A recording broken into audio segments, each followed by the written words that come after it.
بسم اللہ الرحمن الرحیم۔ بزرگوں اور دوستو، السلام علیکم ورحمۃ اللہ وبرکاتہ۔ 12 ربیع الاول جشن عید میلاد النبی صلی اللہ علیہ وسلم اختتام پذیر ہوا، مگر جشن عید میلاد النبی کے نام پر میرے اپنے 80% مسلم علاقے میں کوئی گلی اور محلہ ایسا نہیں تھا جس میں ڈی جے کی ہنگامہ آرائی، دھماکہ خیزی، ویسٹرن میوزک کے تھاپ پر ناچتے گاتے جھومتے چیختے چلاتے، ٹو ویلر پر دھینگا مستی کرتے، راستوں پر پان تمباکو گٹکے کی پچکاریاں مارتے، اوٹ پٹانگ حرکتوں سے روڈ جام کرتے، ملت کا یہ قیمتی اثاثہ بری طرح استحصال کا شکار، کسی کو ان کا درد اور نہ احساس تک۔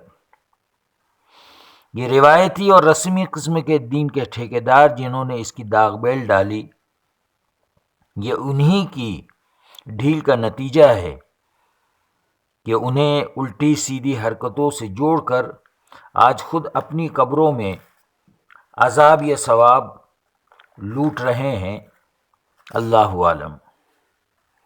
آپ دیکھیں، ہر 2-4 روز یا ہفتہ مہینہ ایسا نہیں گزرتا کہ ڈی جے لگانے کی گرمی اور مستی ان نوجوانوں کو بے چین نہ کرتی ہو۔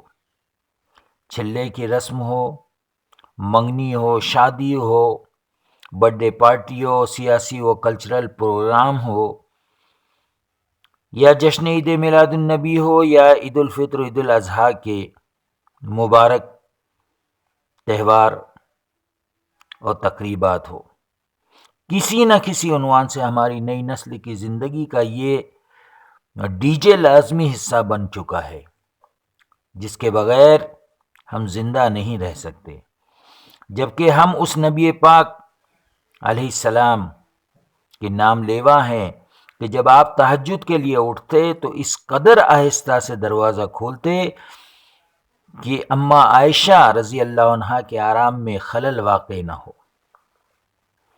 اور ہم ہیں کہ انسانیت کو دکھ اور تکلیف پہنچانے میں کوئی کسر نہیں چھوڑتے۔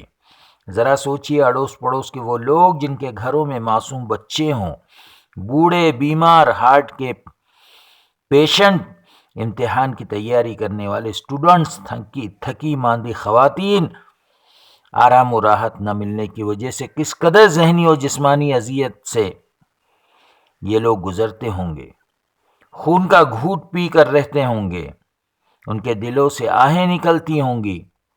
دوستو، ہم کسی کا کچھ نہیں بگاڑتے سوائے اپنی قبر، اپنی دنیا و آخرت برباد کرنے کے۔ غیر اگر ہماری عبادت گاہوں کے سامنے پٹاخے پھوڑے، ناچے گائے، ڈھول بجائے تو ہمیں طیش آتا ہے، لیکن وہی شیطنیت ہم اپنی مسجد سے چند قدم کے فاصلے پر کریں تو اس سے اللہ کے گھر کا تقدس پامال نہیں ہوتا، اس میں رہنے والی نورانی مخلوق کو تکلیف نہیں پہنچتی، مسجدیں بددعائیں نہیں دیتی، پوری کی پوری بستی عذاب خداوندی میں گھری رہتی ہے، مگر مجالے کہ کوئی ان سے کہہ تو دے کہ یہ گناہ ہے، یہ عمل اللہ کے غضب کو دعوت دینے والا ہے، اس سے اللہ کے رسول صلی اللہ علیہ وسلم کی روح مبارک کو تکلیف پہنچتی ہے، وہ مانیں گے؟ اللہ عالم۔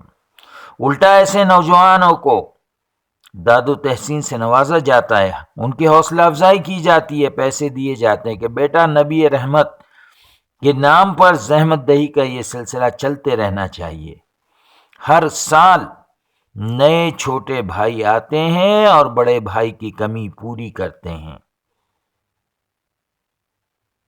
بس یہی مشغلہ ہے، دوسروں کو حد سے زیادہ تکلیف پہنچانا۔ کیا یہ ہماری تہذیب ہے؟